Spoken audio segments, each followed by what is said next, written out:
Welcome to the Rising Tide Leadership Podcast, where each week we simplify the complexities of your leadership journey. Welcome, everyone, to another episode of the Rising Tide Leadership Podcast, where we aim to give you critical and easily applicable leadership concepts to help you along your journey. Today, we have an important topic to discuss. Leaders sacrifice more. As leaders, it's not just about making decisions and giving orders. It's about going the extra mile and setting an example for our teams.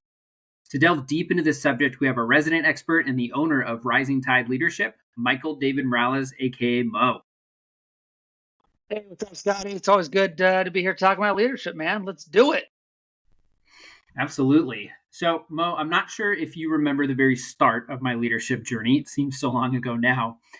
But it all started when you encouraged me to read Extreme Ownership by Jocko Willink. Well, this summer I actually had a really cool opportunity, and I actually got to see him speak live. So I could probably fill an entire podcast. Actually, I could undoubtedly fill an entire podcast with that experience. But I really want to highlight one aspect that directly ties into what we're talking about today. My wife and I had planned to get there early. I had my leadership journal with me and my own copy of Extreme Ownership. I didn't really expect to meet him, but I wanted to be ready if I did.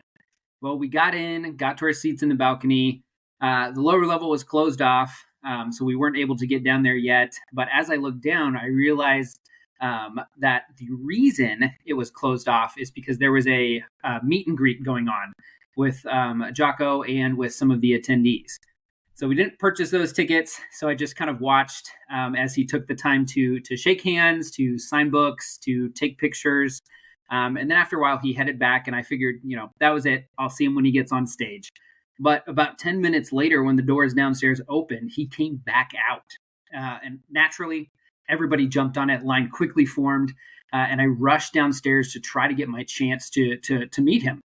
Unfortunately, though, didn't get my chance in that moment. A little bit of foreshadowing there, but I went back to my seat and wanted to and really just watched him give his talk. At the end of the live event, my wife and I ended up making our way downstairs just into the mass of people. Everybody just tries to exit at one time. And then all of a sudden, voices just started to rise. People were clapping, people were shouting. And who walks out of one of the side doors but Jocko? He had come back out to sign books, meet people, and take pictures after his live event. So naturally, I jumped in line, which became longer and longer and wasn't really formed at first. And I ended up pretty far back, more closer to the end than the actual front. But I was really determined that if at all possible, I was going to get to meet him. And I was a little worried at first that he was going to take off. I knew he had another show the next night in Chicago. And so I figured he had to get on the road. He had to leave. But he actually stayed and sacrificed time and sleep to meet with every single person in line. Not only that, but he made it a point to try and make a personal connection with everyone. I only got to spend maybe 2 minutes, and that's probably being generous, in his presence with him. But I still felt the influence, the humility, and the kindness that he exuded. He really knew that by sacrificing his own time, sleep, and then probably some other things, some travel-related things, that he could have a chance to impact each of us. So, Mo, with that in mind and with what we're talking about today, why don't you start us off with the first way that leaders can sacrifice more for their teams? Yeah, man. Well, that's great. I'm really glad that you got to go see Jocko Willink, and for those out there who have not gotten a chance to listen to some of his stuff or see him live, like Scott did, you need to do that. Extreme Ownership is definitely at the top of our the leadership top 50, and we just love it. So, Scott, really glad that you got a chance to go to that event and also be a part of it, because you're right. That's what leaders do. In fact, the higher we go, the more we have to give up, the more we have to sacrifice. And you said even for Jocko, he just, he knew he could have left and nobody would have been upset or anything, but he stayed back and he just thought, man, I got to sacrifice more if I want to be an influencer. And so that leads us to our first point, as you said, and it ties right in, obviously, and it's this. Point one is personal time and energy investment. See, that's what leaders sacrifice for. Their personal time. They give more of an energy investment into their people because This first point centers around really the significance of the investment of personal time and energy that leaders dedicate to their team. So the question is, what kind of time and energy do you give to your teams? Because there's studies out there that they consistently show that effective leaders spend on average 20% more time working with their team members, meaning they put 1/5 more time than people are just who aren't really good leaders. They put that extra time in. And this includes preparation for meetings, strategizing, being available for your team members, whenever they need guidance. And trust me, people on your team need guidance. And so, what does it mean for you to sacrifice personal time for the work that you need to do so that your people can really understand what it means for you to give time to them? And so, there's a story that I want to tell, and it goes like this.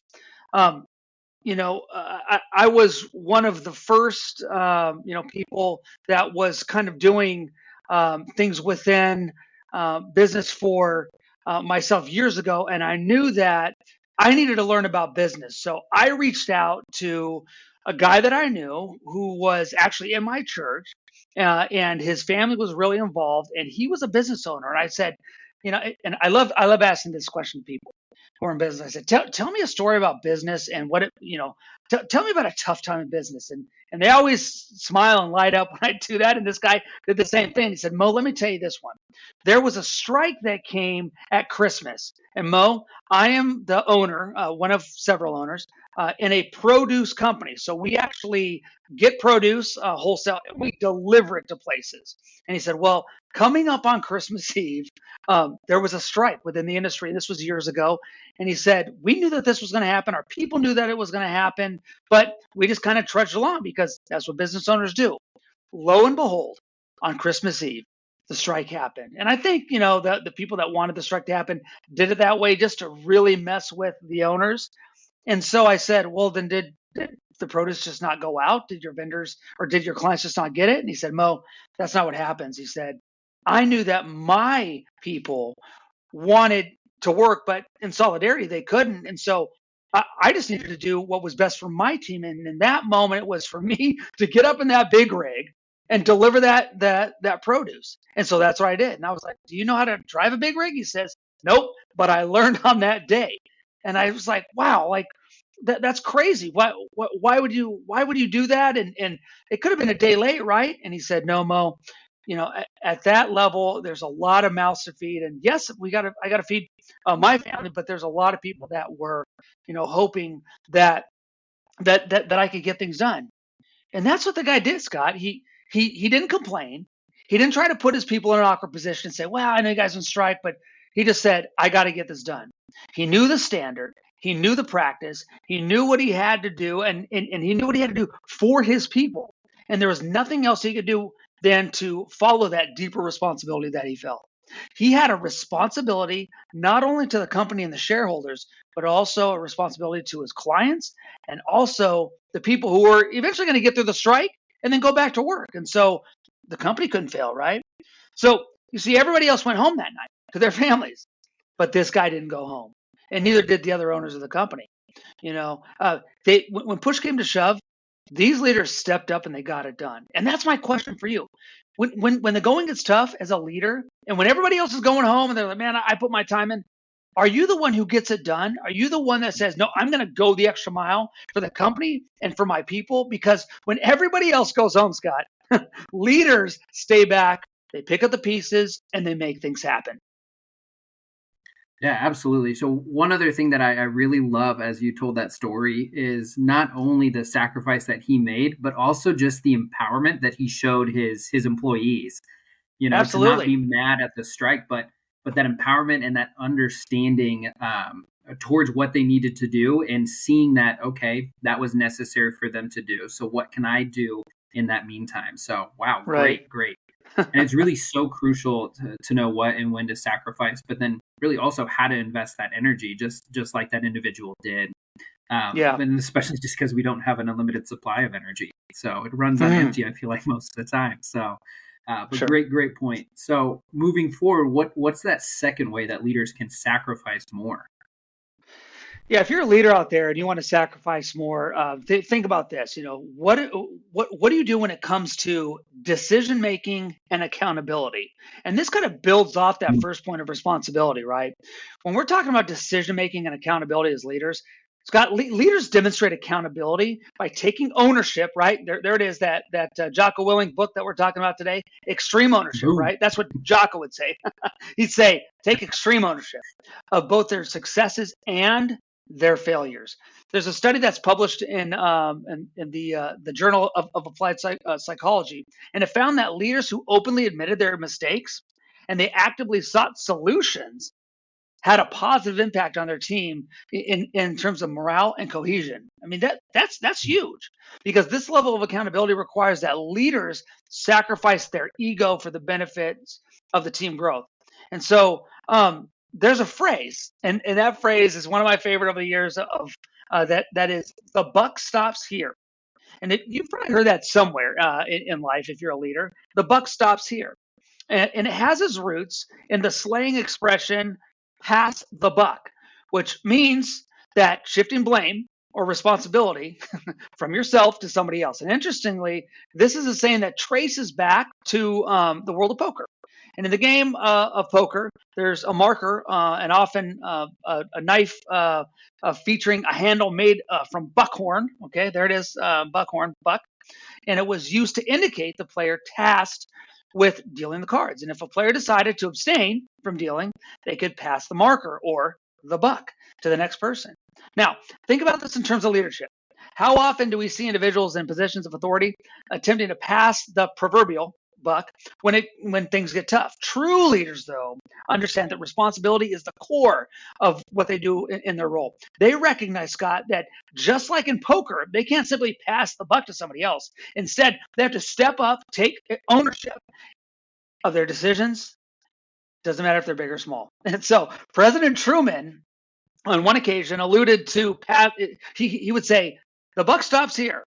And when he talked about this concept in a couple of his public statements, and in one of his farewell addresses, he shared, and he said this: a significant aspect of a president's role involves making decisions, both substantial or minor, numerous ones nearly every day. While official documents may circulate within the government for a period, they inevitably find their way to this desk. At this point, there's nowhere else for them to be directed. The president, regardless of the identity, must make the ultimate decision. Evading that responsibility is not an option. Delegating the decision making to somebody else is implausible. This responsibility squarely rests on the president's shoulders. It's an integral part of the job description. And I'm like, wow. Talk about a guy who said, man, I'm not going to pass the buck. The buck stops here. Because this wisdom isn't limited, Scott, to presidential duties. Obviously, if you're the president of the United States or any country, you're the top dog, and the buck will stop with you. But in leadership, it's a universal truth for leaders in any context. So, for our listeners out there, where are you? Because the buck's going to stop somewhere, and the true leaders would say, I want the buck to stop with me. So whether you're leading a team in a corporate setting or guiding a community initiative, volunteering even, the responsibility to make decisions, stand firm, and when everything falls squarely on your shoulders, you embrace that and say, man, this truth, this hallmark is part of my effective leadership. It's kind of an interesting way to think about that, thinking about how decision-making and accountability are those examples of how leaders sacrifice. It's almost like a really different way to think about it. But when you put it in terms of being committed to never, ever passing the buck, that kind of really drives it home. Right. Yes. So and tell me if I'm wrong with my thought process, but you're basically saying that leaders at times have to take responsibility for things they may not have directly had a hand in, but ultimately because they're the leader, in fact, by default, they actually do. Yeah, and really the best leaders don't whine and they don't complain. They just get things done. And so I want to work for leaders that say, Mo, this isn't your fault. This is my fault. The buck stops here. Because that makes me want to take responsibility more. When I've had superiors in the past, present, or even in the future, I want to work with people, I want to work alongside people, I want to work for people who say, man, Mo, I want to come alongside you and the buck stops here. Scott, that's going to make me. And it always has made me want to work harder and then say, no, I want to take responsibility. And then it becomes a struggle for responsibility. So yeah, you're right on. Yeah, and I feel like there's been times too, just through my own kind of career path, that I've had leaders in positions that have taken that responsibility for those things, and it always makes me feel like I'm in the right place, like having someone who accepts that responsibility. So just such a great reminder, such a great point. So, but I know we got a third one, so let's hear that third and final point. Yeah, you got it. Well, the third point today, when we want to talk about leaders sacrificing more, is this: you need to develop team members. So point three is development of team members. So leaders invest a considerable amount of time and resources in developing their team members. I mean, it just kind of goes along with what you are doing as a leader. It's part of the job description. It's part of the job responsibilities. And there's a report by LinkedIn, actually, that indicates that leaders spend at least 30% of their time mentoring and coaching people on their teams. Isn't that crazy? 30%. One out of every three energy dollars goes to that. And it's that counts with helping build skills, reaching full potential, investing in driving individual growth for each of the people on your team, which we've talked about in previous podcasts, and contributing to the overall success of the team. So this is why it's so important to have the right people on your team. Jim Collins says in his book, Good to Great, that you first need to have the right people on the bus before you can do anything else and correct where they're going to be sitting on the bus. You got to get them there. And too often we're just trying to fill seats on the bus and spend an inordinate amount of time of trying to retain people or get people on the team. And we just want warm bodies. For our listeners, does that sound familiar to you? Are you in a company that's just trying to get people in seats and they don't care who it is? Well, that's not what leaders do. Jim Collins says, forget about getting people in the seats. We just want to get the right people on the bus. It's like, well, what about filling a specific position and making sure that this is done? No. If you get the right people on the bus, you'll figure out how to fill those seats. And the reason for this is because we're not looking for the right people only. We want to get the right people at the right time, at the right place, and that's tough to do. And so as Jim Collins says, finding the right people first is the way to go. Is your company finding the right people? Because once you do that, Scott, then you can put them in the right place.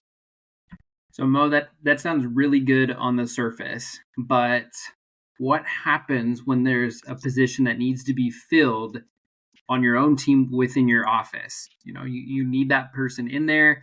Maybe you're not necessarily getting applicants, but like, do you just let that position go unfilled in that office, or what do you suggest in that situation?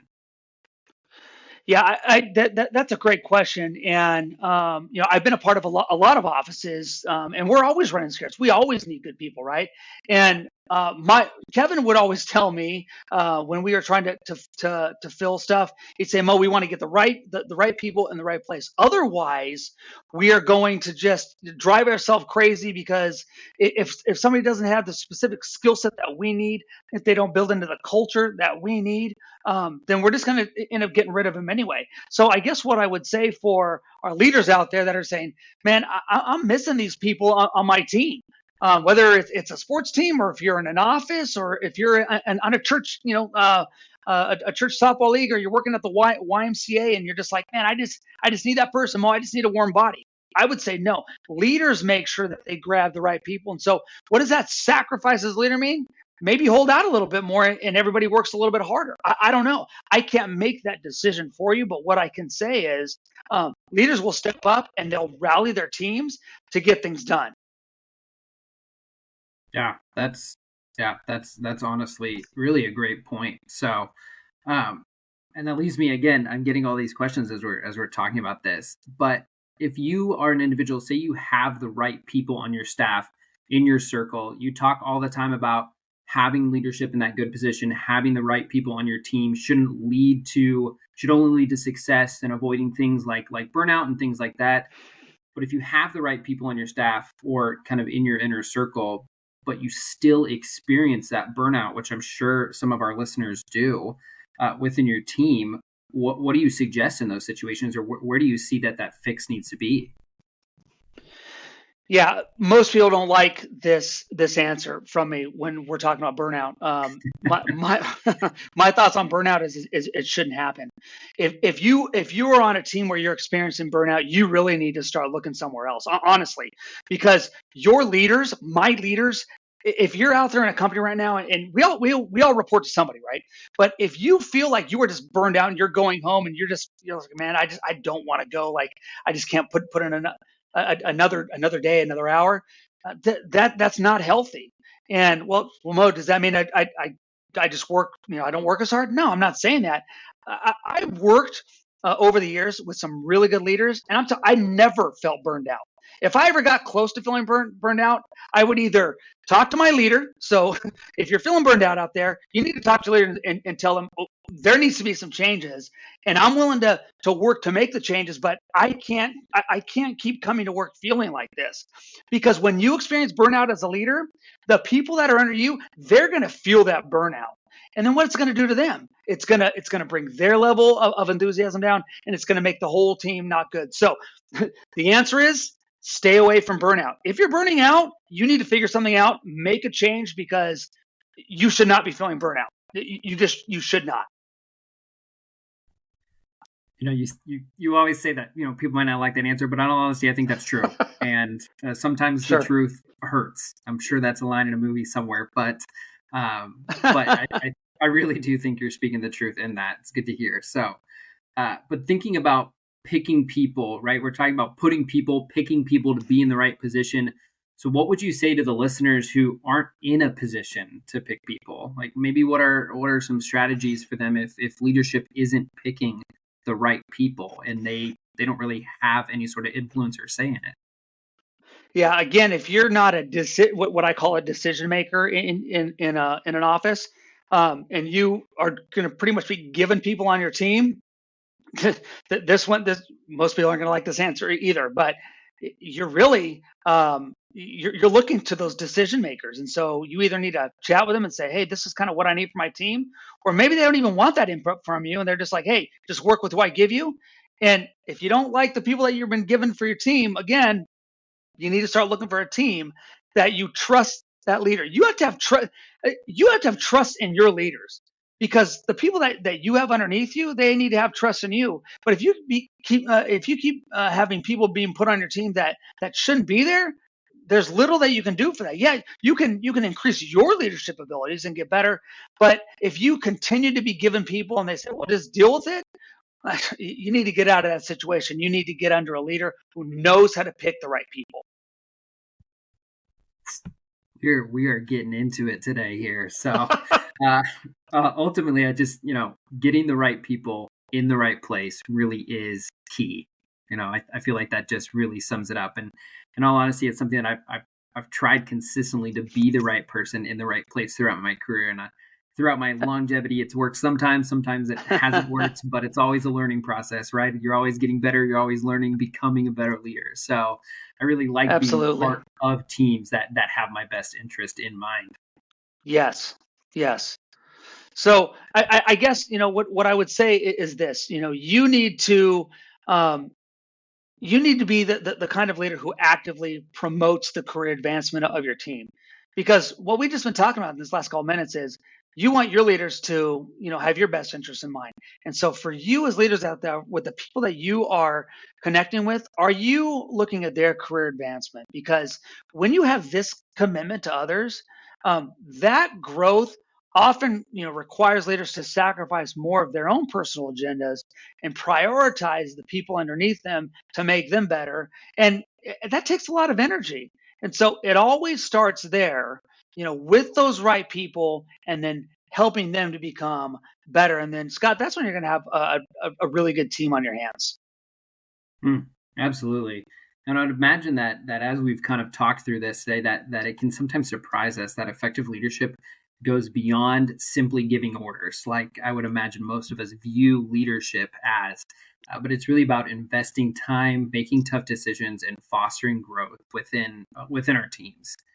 So, Mo, Right. as we kind of head, in another direction here, do you have any final thoughts for us? Yeah, I do. Just remember this: leadership is a journey that just demands continuous commitment and sacrifice. And the higher you go, the more you have to sacrifice. Or, as John Maxwell would say, the higher you go, the more you have to give up. And so, as leaders, we set the tone for the entire team, and our willingness to sacrifice paves the way for others to be stronger and more cohesive and more successful. And ultimately, they'll want to take your lead and they'll want to sacrifice more and become better leaders for the people that they lead. So true, so true. This already has me wondering, where am I not sacrificing in my current workplace that I could be to help improve my current workplace? So I'll definitely have to be on the lookout for more opportunities. So, well, that brings us to the end of this episode. If you guys enjoyed listening today, we encourage you to rate, review, and subscribe, and don't forget to share. Thank you all for joining us today. We'll see you next time. Thank you for listening to this episode of the Rising Tide Leadership Podcast. Highlights and resource links are available for you in the show notes. We hope that you will join us next time as we continue on the leadership journey. Don't forget to like and subscribe so you don't miss out, and share with others so they don't miss out. See you next time.